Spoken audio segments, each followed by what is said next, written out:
I think a large percentage of scientists believe in evolution because that's all they've ever been taught. They've never clearly been exposed to the scientific evidence against evolution, nor have they been exposed to the scientific evidence for creation. I would hope the majority are in the sincere, honest category, just like the majority of scientists in Russia probably believe in communism, or did, because the alternative was not too pleasant. Okay? I think there's also a tremendous amount of peer pressure.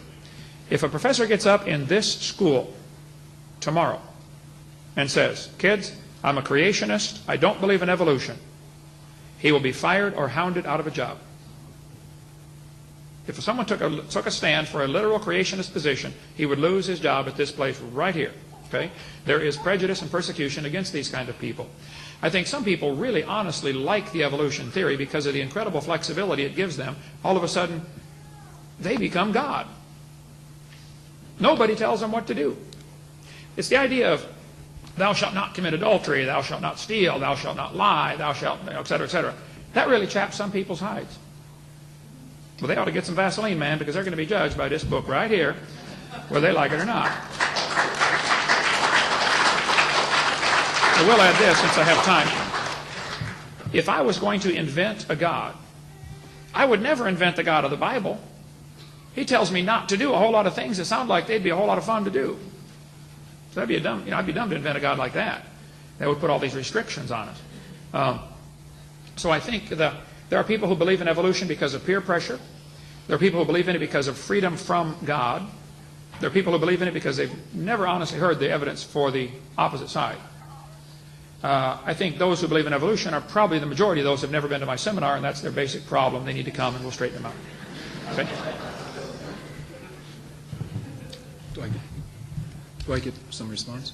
A couple of points. As far as peer pressure is concerned, certainly some of that goes on. On the other hand, you also have to realize that people are hired to teach a curriculum, and curriculums shouldn't be simply revised on the basis of a single individual. If you want to revise a curriculum, a science curriculum in particular, there are some channels to go through to do that. You have to get views accepted by peers in the scientific community who then determine curriculum. No one's going to fire you for saying you're a creationist. That's not going to happen. However, if you don't teach, I'm talking about the university situation. However, if you don't teach what the curriculum in your field expects you to teach, then you're not doing your job. So the way to change that is not to simply start teaching some form of creationism as an alternative and see what happens, but to get the scientific community to accept the change. The second point I would want to make would be to say that I deny that somehow evolutionary theory removes all moral constraint on our behavior. It does nothing of the sort. Evolutionary theory is neutral with respect to morals. Some people try to read a moral message into it. You saw some examples, and you can find some examples of people who try to do that, Julian Huxley, for example. But if you look at theory more objectively, it doesn't tell you anything about how to live your life. If you wish to live your life according to the constraints that are placed before you in the Bible, evolutionary theory has absolutely no impact on that. The importance of your life as a human being is something that is determined by your religious and moral upbringing. But evolutionary theory simply tells us something about the history of the universe. It doesn't tell us anything about how to live our lives. Yeah, just a little bit off the subject, I'd like to say I've been a Christian over 20 years. I was a pastor for a long time, and I am a creationist.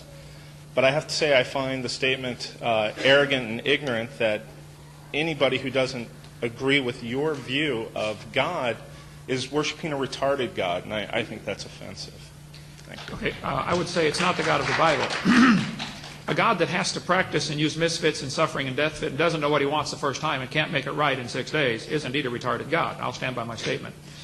As far as people being rejected for teaching creation, Dean Kenyon up here at San Francisco State University wrote books about evolution. He was one of the poster boys for evolutionists. When he got converted, they fired him for teaching biology. Had a big lawsuit. The only reason he kept his job was because he was a tenured professor. They put him in as a lab assistant in biology because he dared raise doubts about evolution theory. He co-authored this book of Pandas and People with no mention of creation. just says there must have been an intelligent designer. But he's another one who's received incredible persecution because of his belief in creation. And I could point out, if you look on my video number 7, all of the major branches of science were started by creationists.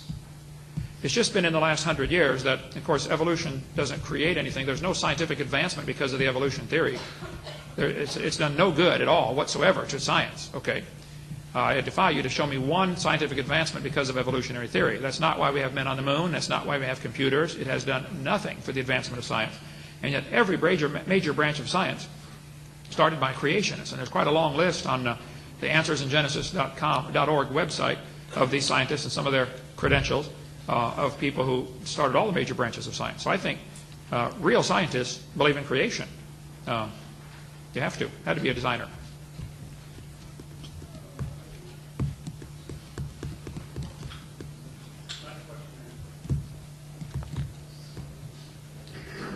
Thank you very much, gentlemen, for coming today. Whew, very rare circumstances we enjoy. And Mr. Hofmann, I'm glad you're a philosopher. The question I have is really in two parts. And the first is, if evolution is true, even theistic evolution, what's the point? What's the point? And I've heard some people, evolutionists, say that we're alive at a curious time as humans, and that there's a coming paradigm shift in human consciousness where the next step in evolution is that we realize our inherent divinity. And I would ask you to comment on it, please.